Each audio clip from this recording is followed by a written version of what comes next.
शक्तिमान पिता धन्यवाद करते हैं आज के सुंदर बाइबल अध्ययन के लिए। खुदावन आदि को बड़ी बरकत दे, आशीष कर पिता यीशु नाम से मांगते हैं, आमीन। हम पढ़ेंगे व्यवस्था विवरण 13 अध्याय। यदि तेरे बीच में कोई भविष्यवक्ता या स्वप्न देखने वाला प्रकट होकर तुझे कोई चिन्ह या चमत्कार दिखाए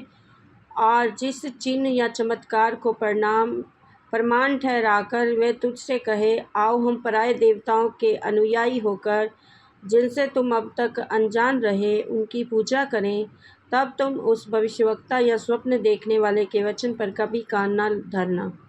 क्योंकि तुम्हारा परमेश्वर यहोवा तुम्हारी परीक्षा लेगा, जिससे वे जान ले कि ये मुझसे अपने सारे मन से और सारे प्राण से प्रेम रखते हैं या नहीं। तुम अपने परमेश्वर यहोवा के पीछे चलना, उसका भय मानना और उसकी आज्ञाओं का पालन करना और उसका वचन मानना और उसकी सेवा करना और उसी से लिपटे रहना। और ऐसा भविष्यवक्ता या स्वप्न देखने वाला जो तुमको तुम्हारे उस परमेश्वर यहोवा से फेर के, जिसने तुमको मिस्र देश से निकाला और दासवत के घर से छुड़ाया है, तेरे उसी परमेश्वर यहोवा के मार्ग से बहकाने की बात कहने वाला ठहरेगा। इस कारण वे मार डाला जाए। हम इस रीति से तू अपने बीच में से ऐसी बुराई को दूर कर देना। यदि तेरा सगा भाई या बेटी या बेटा या तेरी अर्धांगिनी या प्राण प्रिय तेरा कोई मित्र निराले में तुझसे ये कहकर फुसलाने लगे कि आओ हम दूसरे देवताओं की उपासना या पूजा करें, जिन्हें ना तो तूने और तेरे पुरखा जानते थे, चाहे वे तुम्हारे निकट रहने वाले आसपास के लोगों के, चाहे पृथ्वी की एक छोर से लेकर दूसरे छोर तक दूर दूर के रहने वालों के देवता हों, तो तू उनकी ना मानना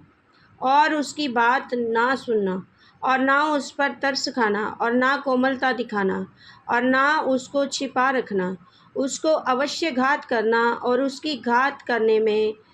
तेरा हाथ उठे, पीछे सब लोगों के हाथ उठे। उस पर ऐसा पथराव करना कि वह मर जाए, क्योंकि उसने तुझको तेरे उस परमेश्वर यहोवा से, जो तुझको दासव के घर अर्थात मिस्र देश से निकाल लाया है, बहकाने का यत्न किया है। और सब इस्राएली सुनकर भय खाएंगे और ऐसा बुरा काम फिर तेरे बीच में ना करेंगे। यदि तेरे किसी नगर के विषय में, जिसे तेरा परमेश्वर यहोवा तुझे देने के लिए देता है, ऐसी बात तेरे सुनने में आए कि कितने अधर्म पुरुषों ने तेरे बीच में से निकलकर अपने नगर के निवासियों को ये कहकर बहका दिया है कि आओ हम अन्य देवताओं जिनसे अब तक अनजान रहे उपासना करें, तो तू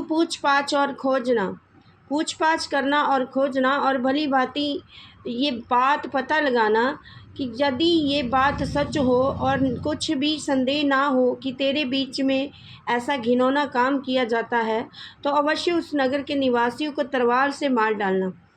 और पशु आदि उस सब समेत जो उसमें हो उसका तलवार से सत्यानाश करना और